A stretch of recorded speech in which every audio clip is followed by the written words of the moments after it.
Wall Street Memes Casino I'm fine. and Sportsbook. Andrew McCart, IFLTV. I'm delighted to be. Listen, the first time I've ever interviewed Don Charles. You ready for this week? I was born ready, baby.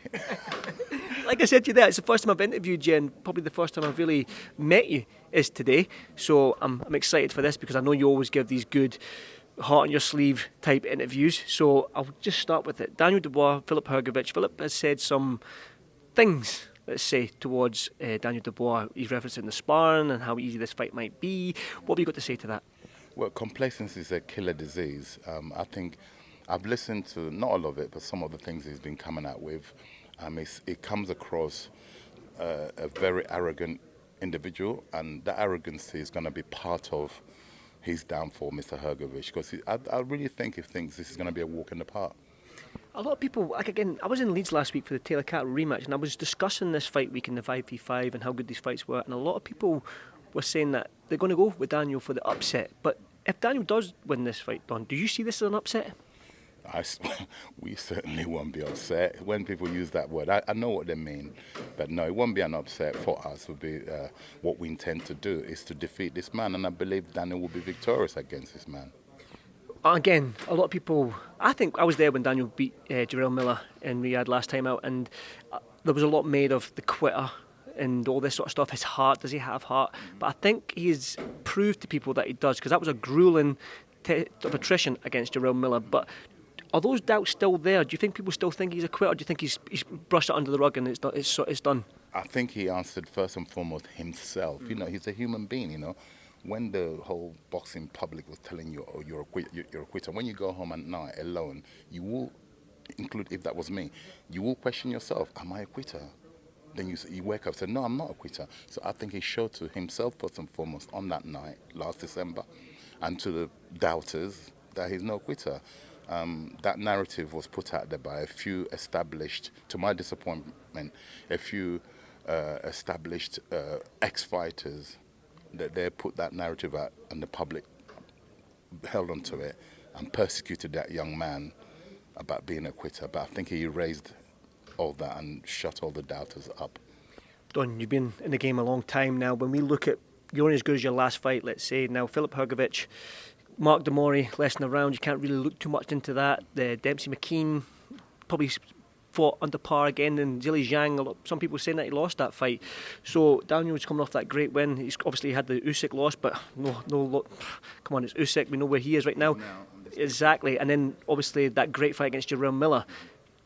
Can we read too much into these past performances, especially the last couple of fights for Hergovich, that he might be on the slide, or are you expecting the old Hergovich that we saw maybe before the Zhang fight? I believe he's a professional boxer. I believe he knows that. He knows, I think deep down, irrespective of all the nonsense he's been saying, I think he knows deep down he's in for a fight. And I believe he's gone away. We've prepared for the Hergovich that's gone away and trained and taken this fight serious. And he better have, even if he has, we're still going to beat him. If he hasn't, then it's going to be a bad beating for him.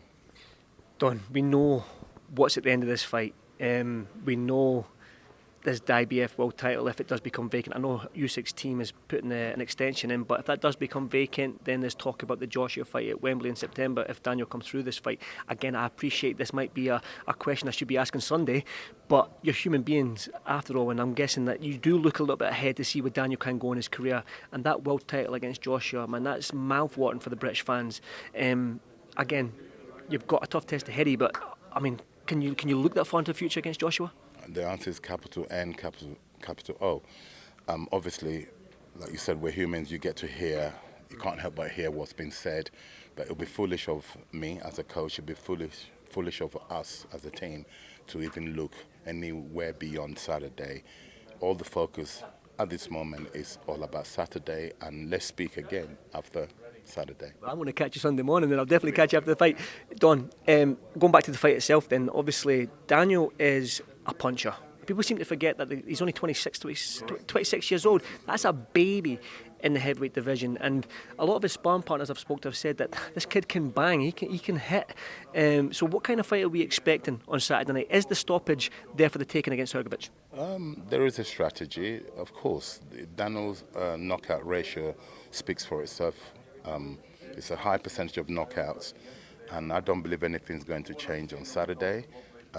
In our favour, we will be victorious, and it'll probably come in by the way of a knockout. By any means necessary, any method necessary, but I still believe that Daniel knocks out Hergovich, and we have our method, how we're going to achieve that knockout. One thing I've noticed about Daniel, I'll end it on this, Don, because I think Daniel's almost done and you probably want to get back to the hotel. That he's starting to talk a little bit more. He's starting to get involved in this sort of trash talking, if you want to call it that. Where's this been all his career, this sort of like opening up a little bit more? Like you said about 3 minutes ago, he's only 26, and you think what this young man has done so far to date, and he's only 26. Heavyweights don't really mature till they're like in the late 20s, 28, 30. And what he's done already and achieved is remarkable. He's talking more because it's all part of his development, He's all part. He got thrusted in there. He turned professional at the age of 19, No media training, nothing. So he's had to learn on the job. So like him speaking more, it's cool with maturity and experience, being around. The more interviews he gives, the more comfortable he becomes knows how to deal with the situation. So it's all part of his development.